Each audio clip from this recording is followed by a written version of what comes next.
मला केवळ खेद वाटत नाही तर प्रचंड संताप येतो. ही केवळ एक बातमी नाहीये, हे आपल्या देशाच्या शिक्षण व्यवस्थेने आणि भ्रष्ट अधिकाऱ्यांनी मिळवून केलेला निर्लज्जपणाचा कळस आहे. 22 लाख विद्यार्थी ऐकताय ना तुम्ही? देशाचे भविष्य म्हणताना यांना या 22 लाख तरुणांच्या आयुष्याची, त्यांच्या घामाची आणि त्यांच्या पालकांच्या पैशाची एका रात्रीत राख रांगोळी केली गेली.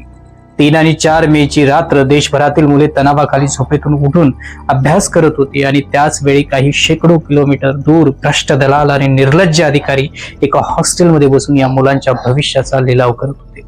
एका विद्यार्थ्याच्या मोबाईलवर मेसेज येतो, पप्पा हाच पेपर आहे. लाज वाटायला हवी या व्यवस्थेला. बँकेतील पैसे चोरीला गेले असते तर भरून काढता आले असते, पण तुम्ही या मुलांच्या डोळ्यातील स्वप्न चोरली आहेत. लोकमत, एनडीटीव्ही मराठी, आजतकच्या तपासाने जे सत्य उघड केलंय ना, ते पाहून तुमच्या तळपायाची आग मस्तकात केल्याशिवाय राहणार नाही. हे पेपर लीक नाही, हा 22 लाख विद्यार्थ्यांच्या पाठीत खोपसलेला खंजीर आहे. गेस पेपरच्या नावाखाली धांदात फसवणूक आणि नाशिकचा अड्डा काय माहित आहे? सुरुवातीला या एनटीए म्हणजे नॅशनल टेस्टिंग एजन्सीच्या एसी कॅबिन मध्ये बसलेल्या अधिकाऱ्यांनी काय सांगितलं? कोणताही पेपर फुटलेला नाही, हे सगळे दावे खोटे.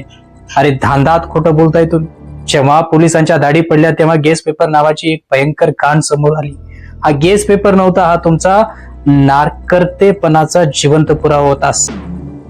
जशाच्या तसे परीक्षेच्या पेपरमध्ये उतरले, हा योगायोग असतो का?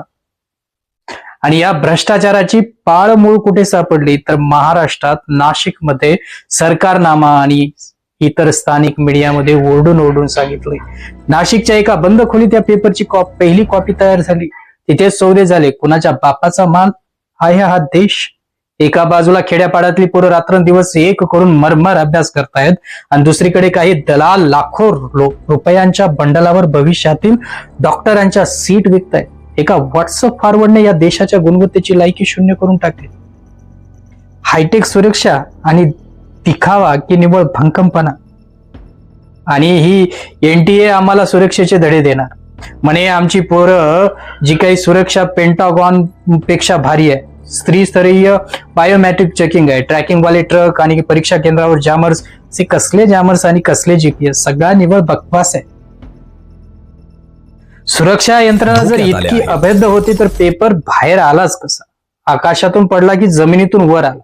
उत्तर एकच आहे, तुमचेच लोक विकले गेले. जिस्ट आणि इतर माध्यमांनी हे पुराव्यानिशी दाखवून दिले की इथं सिस्टम हॅक नाही झाली, इथं तुमच्या अधिकाऱ्यांची नियत हॅक झाली आहे. जेव्हा कुंपण शेत खातं तेव्हा अलार्म सिस्टीम लावून काय करणार तुम्ही?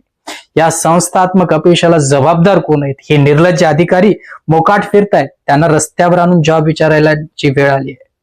काही कोचिंग माफिया आणि पालकांची विकृत मानसिकता कशी आहे बघा. या सगळ्यात सर्वात मोठी कीड कोण असेल तर हे कोचिंग माफिया. गल्लोगल्ली उघडलेली ही शिक्षणाची दुकाने नाहीत, हे कत्तलखाने. जागरणच्या अहवालाने आणि आजतकच्या स्टिंगने यांचे बुरके टराटरा फाडलेत. आम्ही 100% गॅरंटी देतो असे बोर्ड लावतात नाही. कसली गॅरंटी? पोरांना शिकवण्याची की पेपर फोडून त्यांना पास करण्याची?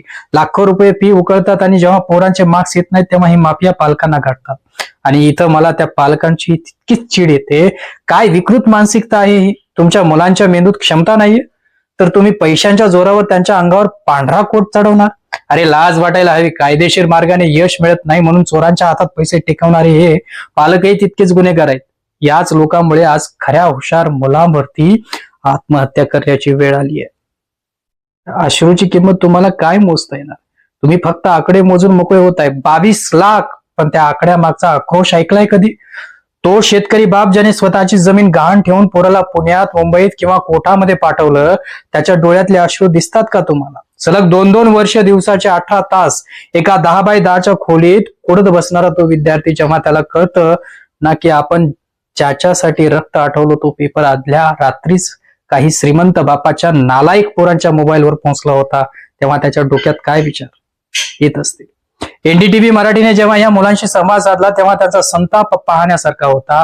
त्यांनी विचारलेला एकच प्रश्न या निर्लज्ज व्यवस्थेच्या कानठळ्या बसवणार आहे. आमची चूक काय होती? प्रामाणिकपणाची शिक्षा देताय तुम्ही आम्हाला? या प्रश्नाचं उत्तर आहे तुमच्याकडे?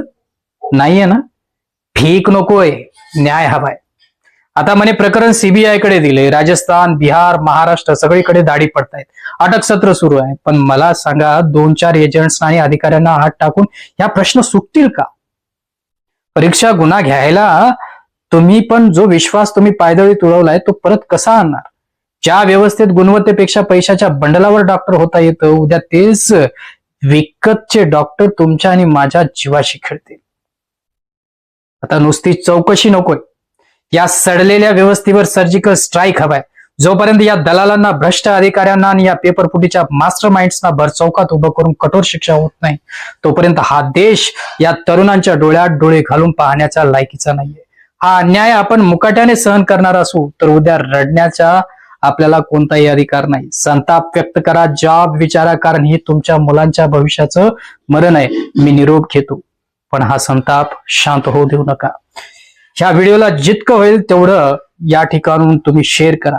त्या शिक्षण व्यवस्थेपर्यंत हा व्हिडिओ पोहोचला पाहिजे आणि त्यांच्या जाणीव झालं पाहिजे की सत्य परिस्थिती काय आहे.